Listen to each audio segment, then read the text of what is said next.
Your mindset has the power to shape your MS journey in ways you might not expect. Welcome to Ask an MS Expert. I'm John Strum, your moderator and host of the Real Talk MS podcast. Each week, Real Talk MS reaches thousands of people in more than 100 countries around the world with the news that people affected by MS need to know. My wife Jean lived with progressive MS for 23 years, so I've had a front row seat experiencing all the ways that MS can impact a family. Today, I'll be asking our expert the questions you want answered.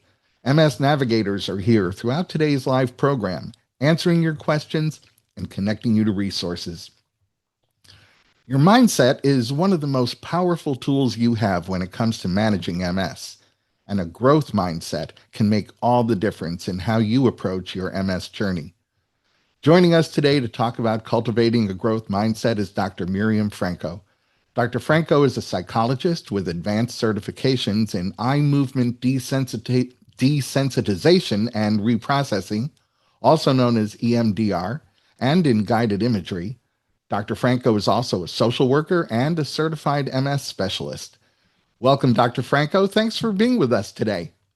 Hi, John. Thank you for the lovely introduction, and it's always a pleasure to join you as a guest.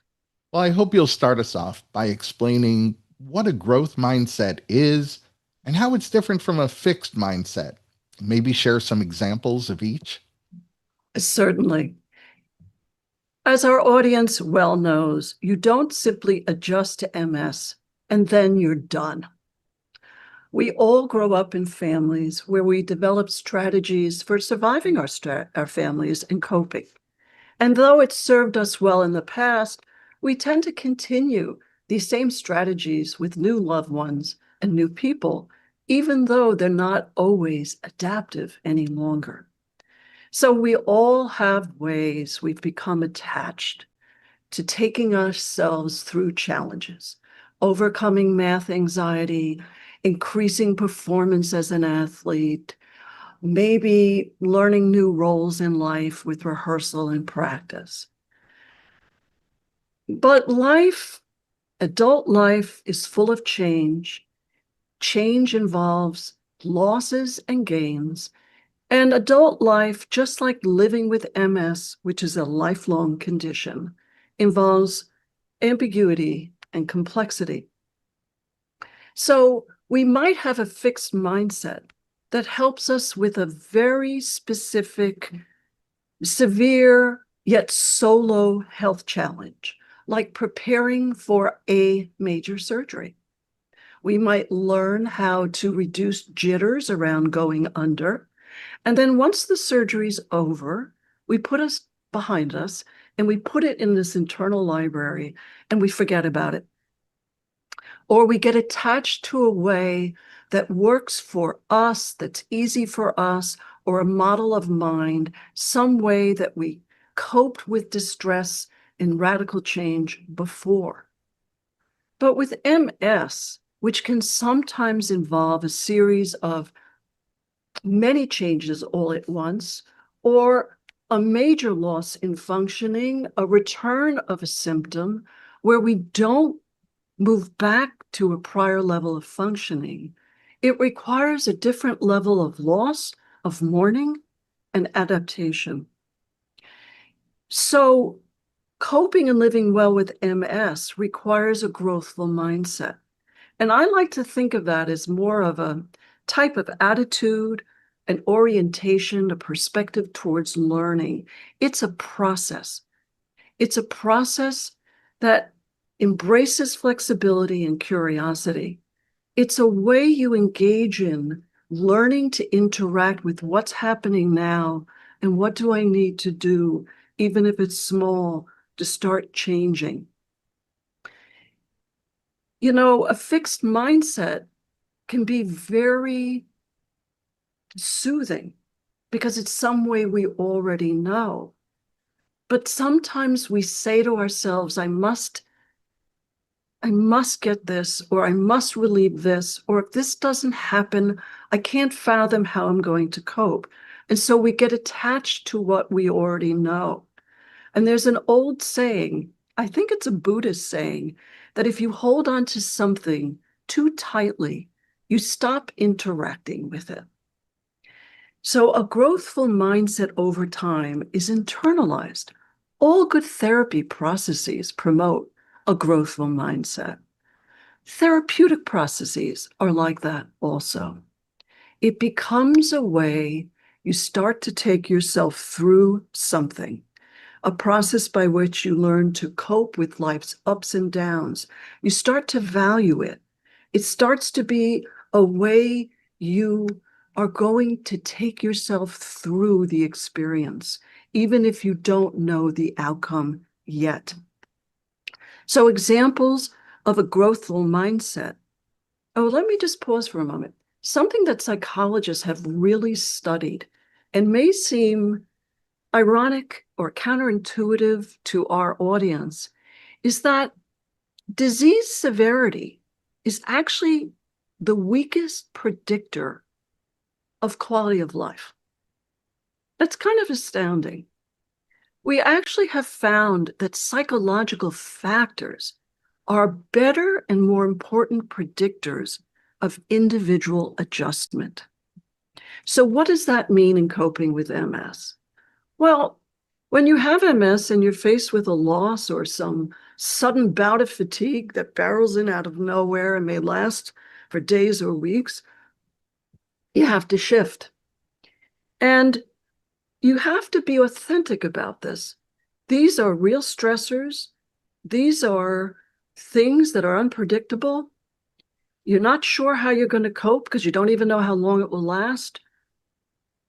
And it pulls you away from the life that you wish to have. So you have to be able to authentically express how this feels. It may even be an existential threat you're dealing with. You have to mourn it. You can't be too grateful or too positive in the beginning because something real is really happening to you, and you don't want to deny the experience. But at some point, you have to shift from reacting to responding. And responding means interacting with what's happening differently. So to do that, you have to be curious. Resilient people are always curious, and they have some belief that they can learn and they can continue to adjust, even if it's small steps of learning in the beginning. You come to accept over time the irony that when you're forced to adapt to unwelcome changes, it changes you. You're using some part of your body, your brain, interaction with others differently because you've been forced to change. And this ironically creates a deeper sense of self-reflection. You continue to make meaning in your life, and people have to make meaning about their life experiences. And you deepen connection with others. So for very anxious people, where change is often overwhelming, or people who seek more control, there's a tendency to rely on your environment to offer soothing or relieve stress. Social support, a positive environment is very important. But at the same time, you do need to learn how to shift internally, how you react differently, so you will interact with your environment differently, because the environment can't always be forthcoming. Tell me about the benefits of having a growth mindset when you're living with MS. Well, a growth mindset is self-empowering. It teaches self-efficacy. You are capable of learning. It allows you to problem solve in some pragmatic, practical ways, like easing stress and changing a situation, and allows you to use emotionally focused strategies to reduce distress that are necessary. A growthful mindset is sort of the soil that allows you to nurture these skills. Some people may think having a growth mindset means always staying positive. What's the difference between a growth mindset and toxic positivity? Well, if you stop to think about it, any extreme belief or all or nothing thinking does not promote growth. it tends to narrow and constrain people. So catastrophic thinking, everything is always horrible, nothing will ever change, or everything is positive, become ways to avoid and deny authentic experience. Okay? You have to mourn what's happening to you, and then you let go of it must be the old way, so you can start to incorporate and take in new learning. And to uphold good mental health in life, as in living with MS lifelong, you have to be able to have two capacities. You have to be able to see what is dark, vulnerable. Real life can be painful and distressing. There's suffering.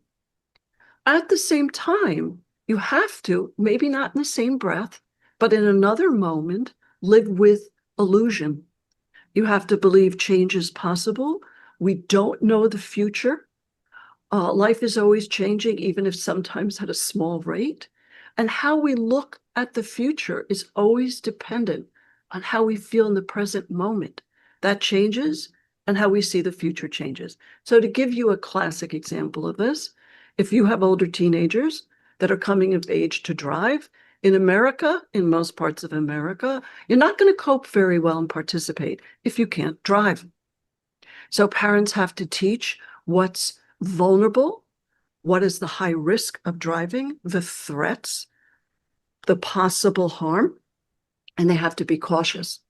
At the same time, they have to live with the illusion that their children can learn, that they can be exceptions to the rule. Otherwise, you would never allow your children to drive and leave home.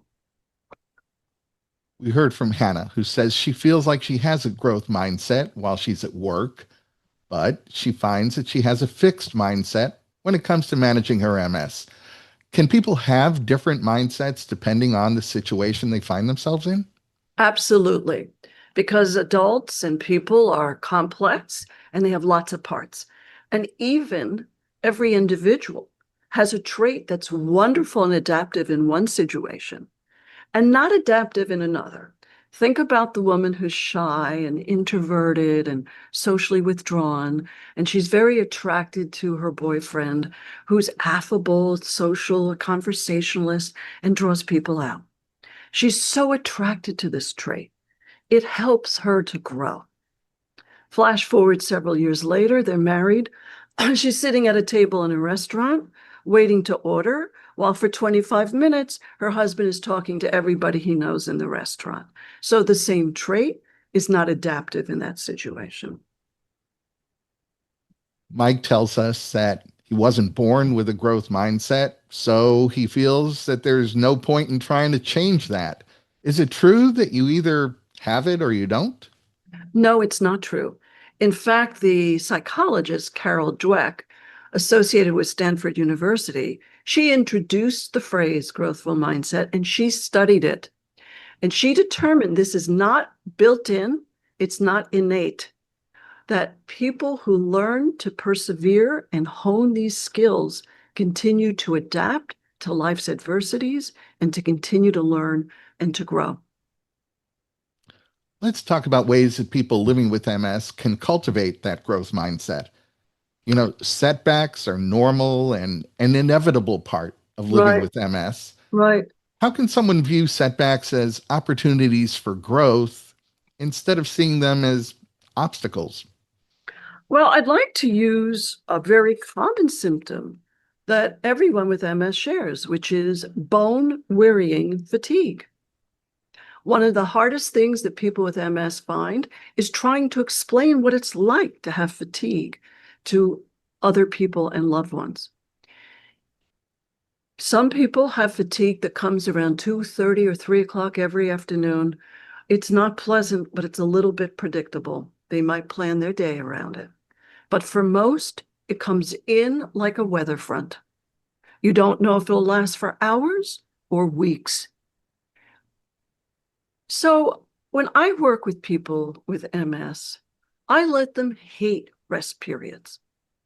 After all, who likes something that pulls you out of your life?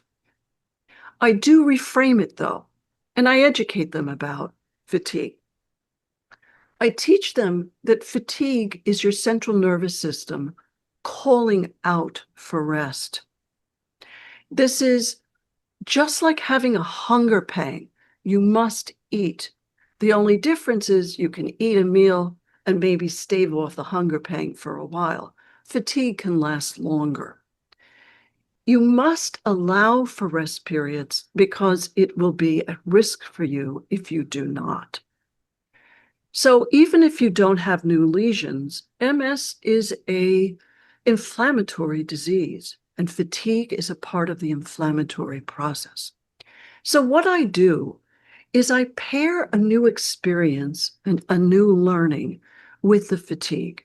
They never have to like it, but while they're off their feet, resting, I teach them gentle yet powerful mind-body techniques, forms of relaxation and guided imagery. You can also use hypnosis, whereby you first just slow your exhale, so you bring on a relaxation response. And then you use sensory images. You can start with simple exercises like imagining an ideal place of relaxation, which might be the beach in Bali, and you can feel the warm rays of the sun on your back, or hear the seagulls chirping, or see the beautiful blue sky. It really doesn't matter if it's real or imaginary. What happens is you enter a dual state of consciousness. This is a very, very fertile ground for therapy, for meditation, hypnosis, guided imagery, EMDR, somatic therapies. What happens is a part of you knows you're not in Bali. You're not there at all. But another part of you, when relaxed, is imagining with your senses the properties of this place. And this reverberates deeply in your body, like deep depth charges. They keep resonating. And so in a dual state of consciousness, you can start in your right brain to enjoy your body. You can lower muscle tension, temporarily shift pain experience, renew energy and focus, become less reactive, and actually have a kind of whimsical experience. This deepens relaxation. It improves self-empowerment. You're no longer just pulled away by your fatigue. You're doing something that enhances and deepens your rest and restores and renews energy.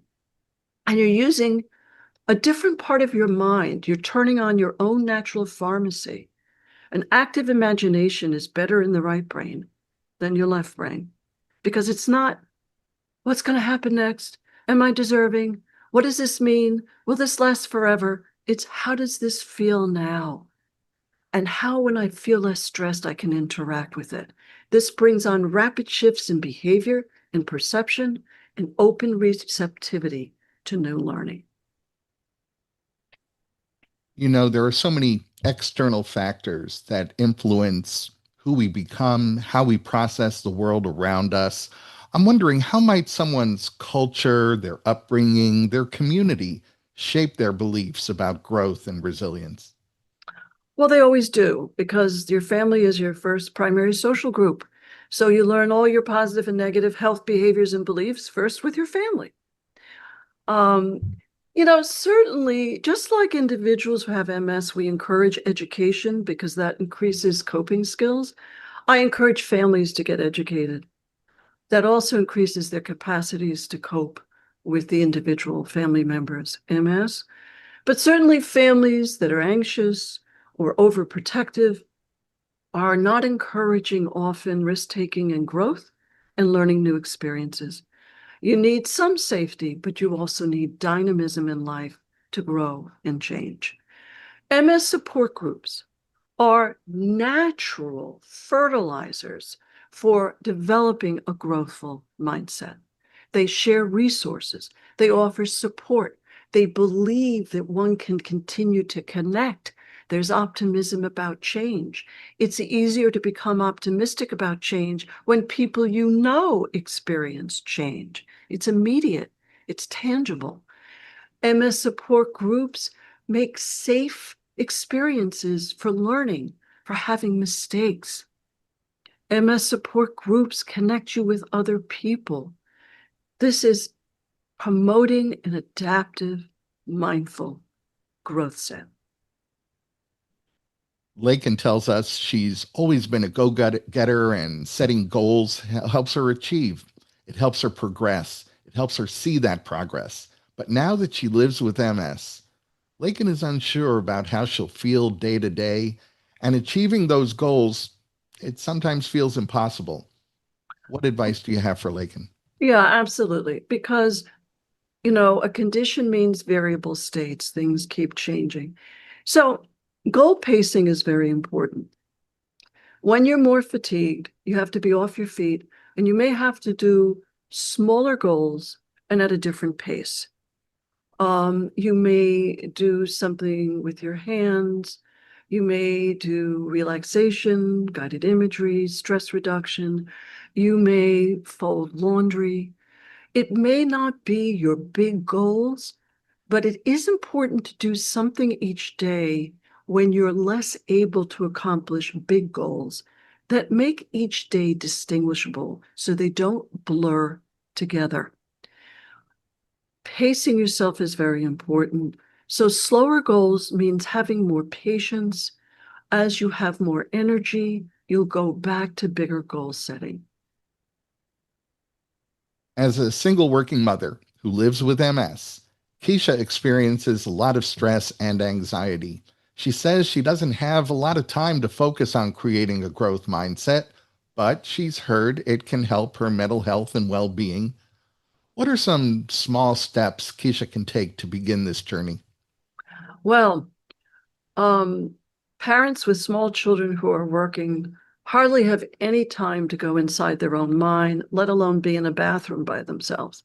So, one of the things that's wonderful about using more right brain oriented approaches like guided imagery, relaxation, grounding techniques is that time in the mind is different from external time. You all know this. When you're sitting with somebody you adore at Thanksgiving, 5 hours feels like 5 minutes. When you're sitting with the uncle from hell, 5 minutes feels like an eternity. So you can practice simple guided imagery grounding techniques for 30, 40, 50 seconds at a time in little underutilized therapeutic moments in your day, in the bathroom, waiting for a child to enter the car, sitting in a doctor's office, waiting on the phone. In these moments, if you just take a slow exhale, 2 or 3, you imagine an ideal place of relaxation with your senses. You picture someone easy to love with your senses. You go to a real or imaginary safe place. You recruit what it looks like, feels like, sounds like, smells like. This becomes your safe anchor, your blueprint for relaxation. You can return at any time to visit it. You can settle and ground yourself before the next challenge. You do this 6 or 8 times a day, and you no longer feel so pulled out by the external world. You can renew energy and focus. And yet, I have to add, when you're a parent and you're working with or without MS, you must have support. You must have people who give you some free time to do whatever you need to, that you can slide into, that hold that space around you, so that you can hold that space with younger children. Evan is asking what role self compassion plays in developing a growth mindset. Self-compassion is very important, but I would argue curiosity comes first. So curiosity is bringing your attention to, I don't like this part of me, or I don't like this behavior. I don't like how I handle this. This is not working for me. If you keep it partial and not huge, in other words, a specific behavior, not all your behaviors, a specific part of you, not your whole life, a specific part of your relationship, not the whole marriage, you're more apt to interact with it and become curious about it. When did it start? How long does it last? Is it helpful? Does it have some protective function I'm not aware of? What's one small thing I can do right now to change it? How does that feel? If I add another step, what is that like? So curiosity and reflection brings in observation. Self-compassion comes in to be patient with the process, allow experimentation, and making mistakes. Mistakes is one of the most potent ways to learn. Tracy wants to know where she can find support that will help her maintain her growth mindset. There are many ways to gain support. I mentioned MS support groups. There are some that are live. The National MS Society, the MS Foundation has support groups. MS Foundation has online support groups. There are also resources online. If you go to the internet, you can locate Carol Dweck's workshops on cultivating a growthful mindset. You can also go to the internet. There are master classes on developing, workshops on developing a growthful mindset. The National MS Society has articles. The My MSAA app has articles. Have written articles on managing the emotional challenges of living with MS. MS Can Do has lots of articles on this, and they also have online and on-site couples workshops for how to cope with adapting to MS across the lifespan. There are many resources for learning this. Frank is wondering how he can support his wife when she starts to lose motivation and starts slipping into that fixed mindset. I think it's very important when people are experiencing deep frustration, feeling scared, feeling stuck, that you do not use positivity and you do not use reason and rationality. They can't absorb it yet. You have to feel safe. You have to be safe and feel safe to express different parts of you. And you can't feel too much overreactivity or too little shutting down to learn. So the first thing to do is to perhaps speak to his partner and say, okay, I can see that you're feeling alone, worried, fearful. What is one thing you need right now to feel safe? I need to slow down my breathing. Okay, so let's just sit down and slow down your breathing together. Once reactivity is lower, then people can use resources, reason, external resources. But if they don't feel safe, you're flooding them. Well, you've shared some great insights about how adopting a growth mindset can really benefit someone living with MS. What would you say is the top takeaway that you'd like our viewers to remember and to use? Well, I created a little acronym for this because I like acronyms. They help my memory. So I came up with DIFABS, DIFABS. So D is developing a belief that people are resilient and they can continue to learn and continue to grow, even if sometimes the pace is small or slow and other times faster. I is identify your fixed mindsets, become conscious of them. F, focus on the process, not end results. Learning is often not in a straight line. It's dynamic.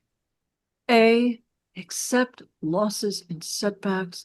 They are part of life and coping with MS. B, bring curiosity to learn new skills and also a willingness to push yourself beyond your comfort zone, even if a little bit.